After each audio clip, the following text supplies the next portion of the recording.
નમસ્કાર શ્રોતા મિત્રો, આપણી શ્રેણી યાત્રા ઉદ્યોગ સાહસિકની એનો આ ચોથો એપિસોડ છે. અને તમે જાણો છો તેમ જાણીતા ઉદ્યોગ સાહસિકતા નિષ્ણાત પ્રોફેસર ચંદ્રમૌલી પાઠક આપણી સાથે વાત કરી રહ્યા છે. નમસ્તે પાઠક સાહેબ. નમસ્તે. પાઠક સાહેબ, આજનો જે આપણો એપિસોડ છે એમાં ઉદ્યોગની પસંદગી કેવી રીતે કરવી એની પર આપણે વાત કરીએ. તો પહેલો સવાલ એવું થાય કે ઉદ્યોગ સાહસિકે તકને કેવી રીતે ઓળખવી જોઈએ? હા, બહુ સરસ. આપણે જે યાત્રા શરૂ કરી છે ઉદ્યોગ સાહસિકની, એ યાત્રાની વાતો તો કરી, અનુભવ પણ જાણ્યા, પણ તમારી યાત્રા શરૂ ત્યારે જ થાય જો તમે ઉદ્યોગની પસંદગી કરો. એટલે આ બહુ મોટું એક પાયાનું પગલું છે અને મોટાભાગના લોકો આમાં જ ગૂંચવાઈ જાય છે. બહુ વિચાર હોય પણ ઉદ્યોગ સાહસિક ના બને. હું ઘણા લોકોને મળું, મને કે મારે ઉદ્યોગ સાહસિક બનવું છે પણ આઈડિયા નથી આવતો. એટલે ત્યાં એક મોટું એક કન્સ્ટ્રેન્ટ છે. પણ જો આ વ્યવસ્થિત આયોજનબદ્ધ ચકાસણી કરીને પસંદગી કરી હોય તો તમારું ફાઉન્ડેશન લે થઈ જાય ને. જેમ કહેવાય કે half the battle is one. તો ઉદ્યોગની તકોને ઓળખવીને પસંદ કરવી એ બહુ એક અગત્યની પ્રક્રિયા છે. પહેલો સવાલ એ જ થાય છે કે ભાઈ ઉદ્યોગ સાહસિકની તક એટલે શું? અને મને બધા ઉદ્યોગ સાહસિકો મળે ત્યારે એમ કે સાહેબ સરસ તક બતાવો, મને સારી તક બતાવો. બરાબર. એટલે હું એક વખત દાહોદમાં કામ કરતો હતો ને આવી રીતે બધા મારા ઉદ્યોગ સાહસિક સાથે વાત કરતો હતો અને મને બધા ઉદ્યોગ સાહસિકે પૂછ્યું, સાહેબ એક સરસ તક બતાવો ને. એ વખતે મારુતિ ગાડીનું ચાલતું હતું. એટલે મેં કીધું તમે મારુતિ ગાડી બનાવો. તો એ હસવા માંડે કે સાહેબ અમે ક્યાંથી બનાવીએ? તો કીધું તમે શું બનાવવાનો શું ખબર પડે છે? તમારે શું કરવું છે, કેવું કરવું છે તો હું તમને કહું. એટલે કે ઉદ્યોગ સાહસિકની તકો તો ઘણી છે, પણ તમે શું શોધી રહ્યા છો, કેવી તક જોઈએ છે, જાણવું પહેલું અગત્યનું છે. બરાબર છે. બીજું, જ્યારે મેં એને કહ્યું કે હવે તું એમ તો કે તને ખબર નથી તારે કયો ઉદ્યોગ કરવો, પણ મને વર્ણન કર કે કયો ઉદ્યોગ સારો કહેવાય. એને બહુ સરસ વર્ણન કર્યું પંડ્યા સાહેબ. એને કીધું સાહેબ મારે એવો ઉદ્યોગ જોઈએ કે જેમાં માર્કેટ તો બહુ મોટું હોય, ટેકનોલોજી તો એટલી બધી સિમ્પલ હોય ને કંઈ માથાકૂટ જ નહીં.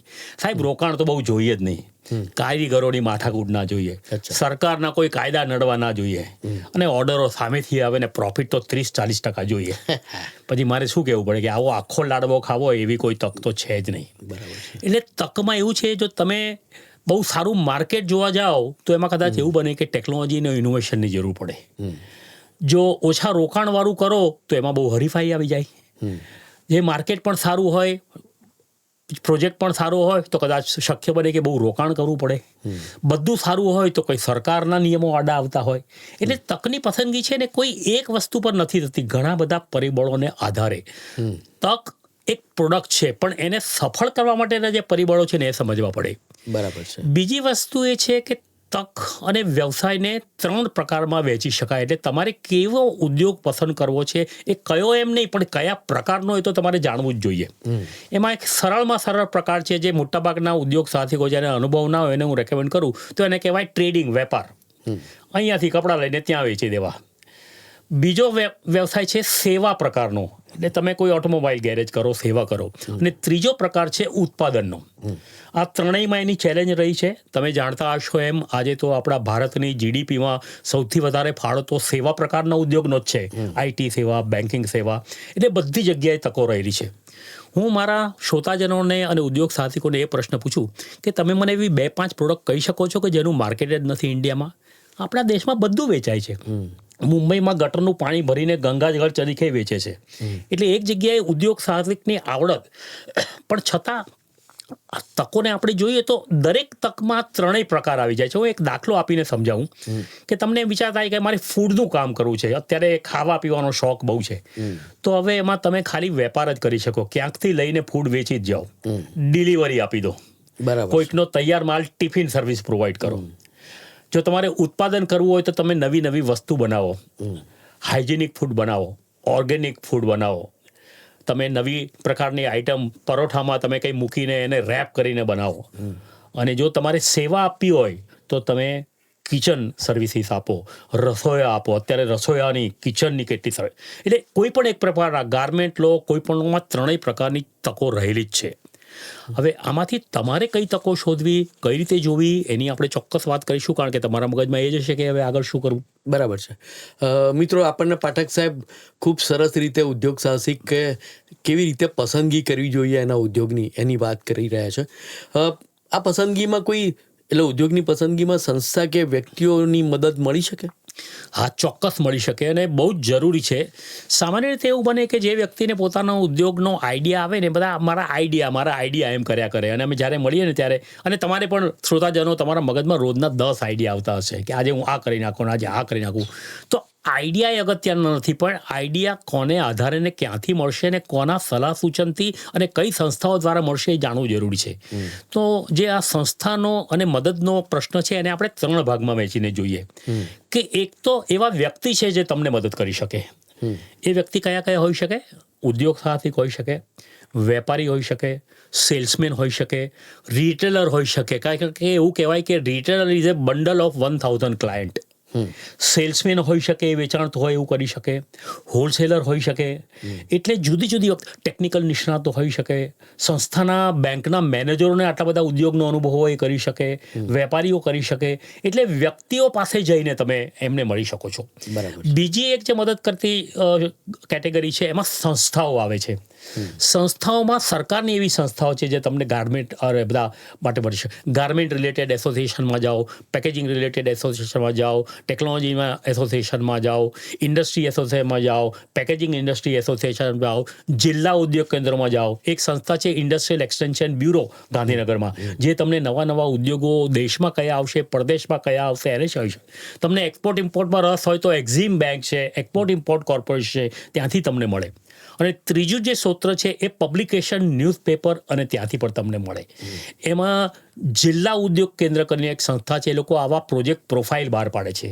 અને સ્મોલ ઇન્ડસ્ટ્રી સર્વિસ ઇન્સ્ટિટ્યુશન છે, એ પાસેના 1000 થી 2000 આવા ઉદ્યોગોની યાદી હોય. ગુજરાત ટેકનિકલ કન્સલ્ટન્સી ઓર્ગેનાઇઝેશનો છે આખા દેશમાં, બધી લોકો ટેકનિકલ કન્સલ્ટન્સી ઓર્ગેનાઇઝેશન પર સર્વે કરીને કયાની તકો છે એના રિપોર્ટો બહાર પાડે છે. માર્કેટિંગ ઓર્ગેનાઇઝેશન તે એની તકો. ઇન્ડસ્ટ્રી એસોસિએશનો પણ પોતાના કયા જરૂરિયાતો છે એનો પાડે છે. ઇન્ડસ્ટ્રી પોતે પણ પોતાના રિપોર્ટમાં અને એમાં કહે છે કે મારે આટલી જરૂરિયાત છે. પછી મોટામાં મોટો સોર્સ છે ટેન્ડરનો, કે નવા ટેન્ડરો બહાર પડે છે. અને એક સંસ્થા છે NSIC, national small industries corporation, એ લોકો તમને માર્કેટિંગમાં ને પ્રોડક્ટ પસંદગીમાં મદદ કરે છે. એટલે આટલી ઘણી બધી સંસ્થા છે. એટલે તમે ત્રણેય સંસ્થામાં જોઈને જુદી જુદી જગ્યાએથી માહિતી મેળવીને એમની મદદ લઈ શકો.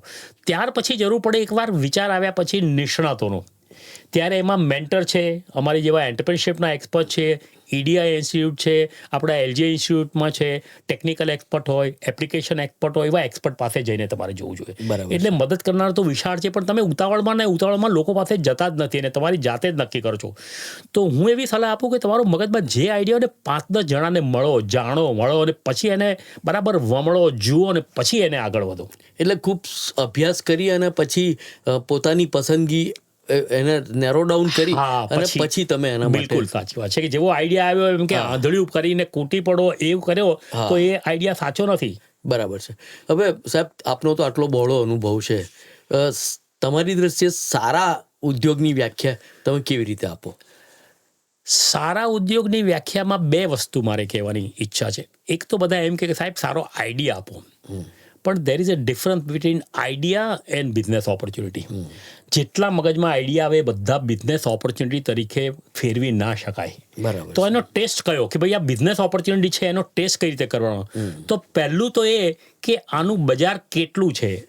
ઘણા લોકો શું કરે કે મારા લોકલ બજારમાં છે, ત્યાં બજારમાં છે, પછી 2 વર્ષમાં સ્થગિત થઈ જાય. તો આનું બજાર બહોળું છે, આનું બજાર વધવાનું છે, આનો બજારનો ટ્રેન્ડ આગળ જવાનો છે, એ જોવાનું અને ચેક કરવાનું છે. એવું લાગે કે એમાં હા તો આગળ જવાય. બીજી વસ્તુ એ છે કે ઉત્સાહમાં બધા સારી ઉદ્યોગ પસંદ કરીને પડી તો જાય, પણ એમાં નફો ના થતો હોય.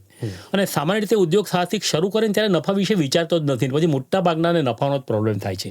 એટલે આની પ્રોફિટેબિલિટી કેટલી છે તમને કોઈ એમ તો નહીં કે, પણ સામાન્ય રીતે તમે જુઓ તો ગાર્મેન્ટ સેક્ટરમાં જુઓ તો 20-30% પ્રોફિટેબિલિટી હોય, ફૂડમાં 40% હોય. એટલે રિપોર્ટો દ્વારા, નિષ્ણાતો દ્વારા તમારે જાણવું જોઈએ કે આમાં પ્રોફિટેબિલિટી કેટલી છે. એટલે નફાકારક છે. અને ત્રીજો મોટો સૌથી એનો જે ટેસ્ટ છે એ છે કે શું હું આમાં ગ્રોથ કરી શકીશ કે અટકી પડીશ, સ્કેલેબલ છે, આગળ વધાય એવું છે.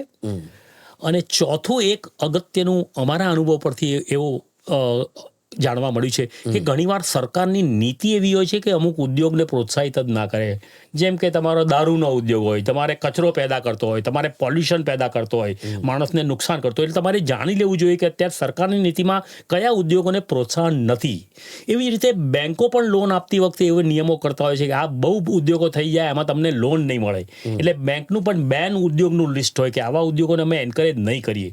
તો શું નથી કરવું એ પહેલાં જોઈ લેવું જોઈએ. એટલે એના પરથી તમને ખબર પડે કે તમારે કેવા કેવા ઉદ્યોગો કરવાના છે. Sorry sir.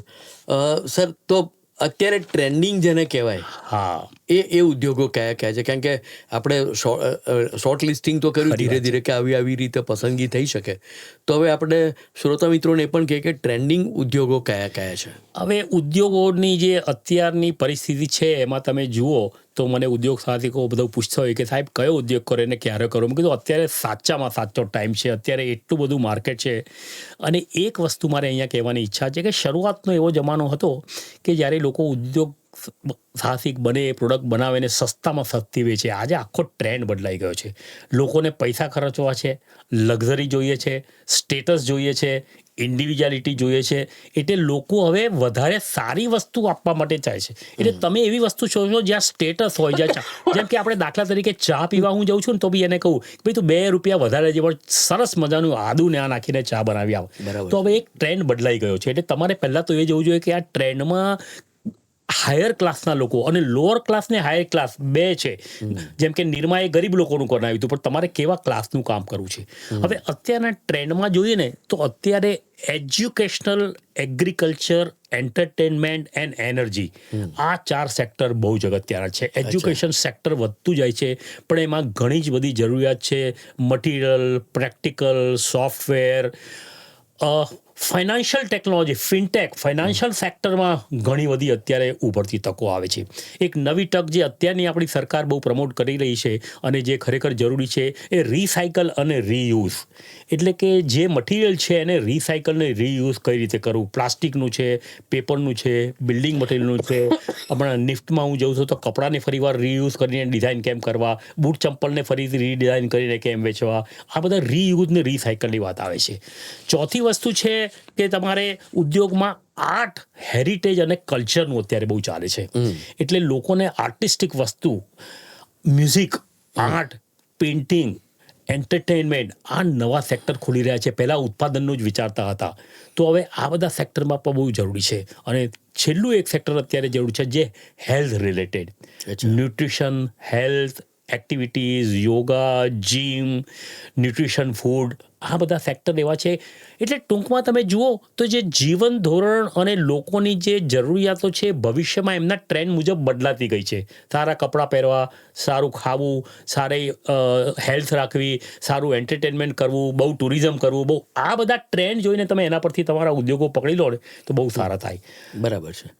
મિત્રો, આપણે વાત કરી રહ્યા છીએ કે ઉદ્યોગ સાહસિકની પસંદગી, ઉદ્યોગ સાહસિકે ઉદ્યોગની પસંદગી કેવી રીતે કરવી, અને ચંદ્રમૌલી સર આપણને એ સમજાવી રહ્યા છે. પાઠક સાહેબ, એક સવાલ એવો થાય કે આના સ્ટેપ્સ કયા કયા હોય? હા, હવે આ બહુ અગત્યનો પ્રશ્ન પણ છે અને પણ કોઈક વાર બહુ સહેલો પણ છે અને કોઈક વાર બહુ અઘરો પણ છે. હું તમને 2-3 દાખલા આપું. અમે લોકોએ એક વડોદરામાં કાર્યક્રમ ચલાવ્યો હતો અને એક મહિલા હતી, બિલકુલ હાઉસવાઈફ હતી, એને ખબર જ નહોતી શું ઉદ્યોગ કરવો, કેમ ઉદ્યોગ કરવો. એટલે અમે એની સાથે ચર્ચા કરી, પણ એના મગજમાં કંઈ ઉતરતો નહોતું. પછી આપણે કહ્યું ચાલો આપણે બધા વિઝિટો કરીએ છીએ, મુલાકાત કરીએ છીએ. એટલે અમે લોકોએ બેન્કોની અને કોર્પોરેટની બધી ઓફિસો કરી અને મુલાકાત કરી, અને એમાં એની નજર પડી ગઈ કે ત્યાં બધા જે પ્લાન્ટ અને ફૂલોના ઝાડ હતા એ બધા કરમાયેલા હતા. એની નજર પડી ગઈ કે આ સાહેબ અમે જોઈ લીધું. હવે મને એમ લાગે છે કે હું જો આ બધી ઓફિસમાં એક પ્લાન્ટની લાઇબ્રેરી બનાવું ને એમને દર અઠવાડિયે બદલીને આપું. પછી એને માર્કેટ સર્વે કર્યો અને તમને સાહેબ બહુ આનંદ થશે ને નવાઈ લાગશે કે એમણે શરૂ કર્યું ખાલી એક માળી અને એક મારુતિ વાન લઈને, ને આજે એમણે 5 મોટા કોર્પોરેટ ને બેંકોનું કામ લીધું. દર મહિને ₹1,00,000 આરામથી કમાય છે, કશું નથી કરવાનું. બહુ સરસ. બીજો એક દાખલા આપું. અમે જામનગરમાં કામ કરતા હતા અને એક વિદ્યાર્થીને કંઈ પ્રોડક્ટ જ ના મળે. પછી અમે લંચ માટે જમવા ગયા અને જમ્યા પછી મુખવાસ મળ્યો અને ધાણાની દાળ આવી એટલે એને મગજ ગયો, સાહેબ ધાણાની દાળ બહુ મસ્ત થાય છે, હું મુખવાસ બનાવું તો. હવે એને તો કંઈ ખબર જ નથી માહિતી લેવાની, તો એને ખબર પડી કે ભગત ધાણાની દાળ છે, તો ત્યાં પહોંચી ગયો. ત્યાં તો કોઈ માહિતી આપે નહીં, એટલે એને બહુ સરસ હવે હું એની વાત કરું છું કે તમારામાં કેવી આવડત જોઈએ આ શોધવા માટેની. તો એ બહાર ચા પીવા બેઠો ને કારીગરો આવ્યો એટલે કારીગરો સાથે દોસ્તી કરીને એની સાથે અંદર ઘૂસી ગયો, જઈને મશીન જોઈ લીધા, બધું જોઈ લીધું, મશીનવાળા પાસેથી મગાવી દીધું અને આજે ધાણાની દાળનું સરસ કરે છે. એટલે એક તો તરત ને તરત જે આજુબાજુનું તમારા ઓબ્ઝર્વેશન છે, તમારી આજુબાજુ જે થઈ રહ્યું છે એમાં જે તમને ગેપ દેખાય છે, એમાં જે જરૂરિયાત દેખાય છે, એના પરથી આવી શકે. બીજું એવું છે કે તમારે એને વ્યવસ્થિત રીતે સર્ચ કરવું પડે કે અત્યારના પ્રોજેક્ટમાં તમે એક કામ કરો કે તમારા મગજમાં આજે 3 આઈડિયા આવ્યા, 12 ફર્યા તો 4 આવ્યા, એટલે એમાં પહેલા આઈડિયા જનરેશન કરી લેવાનો હોય અને પછી એમાંથી કયા કયા આઈડિયા પર કામ કરવું છે તમારે કાઢતા જવાનું, એટલે 2-3 આઈડિયા વધે પછી એના પર કામ કરવાનું. બરાબર. એટલે લોકોને મળીને, ઓબ્ઝર્વેશન કરીને, માહિતી મેળવીને, ક્રિએટિવલી વિચારીને. ત્રીજો એક બિલકુલ નવો જ અભિગમ જે છે, જે તમારા જેવા અમુક ઉદ્યોગ સાહસિકોને નવીનીકરણ કરવું હોય એને માટે એવું છે કે અત્યારની જ પ્રોડક્ટમાં હું સુધારો શું કરી શકું. બરાબર છે. એટલે મારી પેન છે, સામાન્ય રીતે પેન છે, પણ આમાં હું શું નવું નાખી શકું, એનું નામ નાખી શકું, ઘડિયાળ નાખી શકું, એઆઈ નાખી શકું, બીજું શું. એટલે જેટલી પ્રોડક્ટ છે એને જ વિશે વિચારો, પણ એમાં નવું શું કરવાનું. એટલે આને એવું કહેવાય છે પેન પોઈન્ટ, કે ગ્રાહકને શું વધારે જોઈએ છે ગ્રેન, એટલે એની એ પ્રોડક્ટમાં કંઈક નવું ઇમ્પ્રોવાઇઝેશન, ઇનોવેશન કરીને કંઈક કરવું. બરાબર છે. એટલે આમ તમે જે વાત કરી એમાંથી એક સૂર એવો પણ નીકળ્યો સાહેબ કે થોડીક સૂઝ હોવી જોઈએ, કોઠા સૂઝ જેને જેમ જેમ કહેવાય, જોતા જશો અને આવતા જશો એમ સૂઝ આવતું જશે. હા, અને આ બધું હોય તો કદાચ વધારે સારી રીતે આપણે ઉદ્યોગ સાહસિક બની શકીએ છીએ અને પસંદગીમાં પણ સરળતા રહે છે. શું કહેવું? પણ સાહેબ એક મારે એવું બી કહ્યું છે કે સામાન્ય રીતે તમે કપડું ખરીદવા જતા હો તો શું કરો, તમે કપડું ખરીદો તો સીધું જે આવે લઈ આવો, તો તમે જુઓ છો, ફરો છો કે કયું ગમશે, પછી તરત તમને એમ થાય લગ્ન માટે જોઈએ છે તો મારું બજેટ આટલું છે, ફલાણા માટે કોમન માટે જોઈએ તો મારું બજેટ આટલું છે, પણ તમે કહો મારી પાસે તો યલો અને બ્લુ તો છે, તો તું મને ખાલી પેલ ડવ ગ્રેનમાં જ બતાવો. પછી બધું સાઇઝનો પ્રોબ્લેમ થાય, પછી ઘણા બધા તમે જુઓ કપડામાંથી એક પસંદ કરો. એટલે આ ઉદ્યોગ સાહસિકના તકની પસંદગી પણ આવું જ છે કે તમે ઘણા બધા જુઓ. સારો ઉદ્યોગ ત્યારે જ પસંદ થાય જ્યારે તમારી પાસે તકો હોય, તેમાંથી સારો પસંદ કરો. અને તમારે તમારું બજેટ શું છે, તમારી આવડત શું છે. એટલે એક તરફ ઉદ્યોગ છે ને બીજી તરફ સાહસિક છે. નથી કોઈ ઉદ્યોગ સારો, નથી કોઈ સાહસિક સારો. 2 પ્રશ્ન પૂછવાની જરૂર છે કે આ ઉદ્યોગ શક્ય છે, અને બીજો પ્રશ્ન અગત્યનો છે કે મારે માટે સારો છે, હું કરી શકીશ. જ્યારે બંનેનું મેચિંગ થાય તો જ ઉદ્યોગ સારો. તમારે માટે ગાર્મેન્ટ ઉદ્યોગ સારો હોય, પણ મારે માટે કેમિકલ ઉદ્યોગ સારો હોય. એટલે કોઈ ઉદ્યોગ સારો ખરાબ નથી, તમારે શું છે જોઈને એની પસંદગી. તમારી પસંદગી કેવી છે, તમારો ઇન્ટરેસ્ટ શું છે, એટલે જતા પહેલા તમે જુઓ કે એના આધારે પસંદ કરવાનું છે. સારું બજાર જોઈએ છે, નાનું જોઈએ છે, મોટું જોઈએ છે, દેશમાં વેચવું છે, એક્સપોર્ટ કરવું છે, એ બધું જોઈને જશો તો તરત મળશે. એમને ફરવા જશો તો કંઈ નહીં દેખાય. બહુ સાચી વાત છે. મિત્રો, આપણે પાઠક સાહેબ સાથે ખૂબ જ ઇન્ટરેસ્ટિંગ વાતો આવી કરી રહ્યા છે, અને આને આ શ્રેણી છે એને આપણે આ જ રીતે આગળ વધારતા રહીશું. સ્ટેજની થોડી આપણે વાત કરવી છે મારે. ચોક્કસ કે આ પસંદગી કદાચ એક ધડાકે થાય પણ ખરી, કંઈ ના પણ થાય, પણ 3 કે 4 તબક્કામાંથી આપણે પસાર થઈએ તો બહુ સારી રીતે ઉદ્યોગની પસંદગી કરી શકાય. જેને પહેલું કહેવાય છે આઈડિયા જનરેશન, કે વિચારો ક્યાંથી આવે. એમાં એક ટેકનિક છે જે બ્રેન સ્ટોર્મિંગ. જુદા જુદા માણસો સાથે આઈડિયા કાઢો, તમારા પપ્પા સાથે કાઢો, સોસાયટીમાં કાઢો, વિદ્યાર્થીઓ સાથે કાઢો, વેપારીઓ સાથે કાઢો. એટલે આઈડિયા જનરેશનથી આઈડિયા 5-10 આવશે. એટલે એક ઇન્વેન્ટરી ઓફ આઈડિયા બનાવો.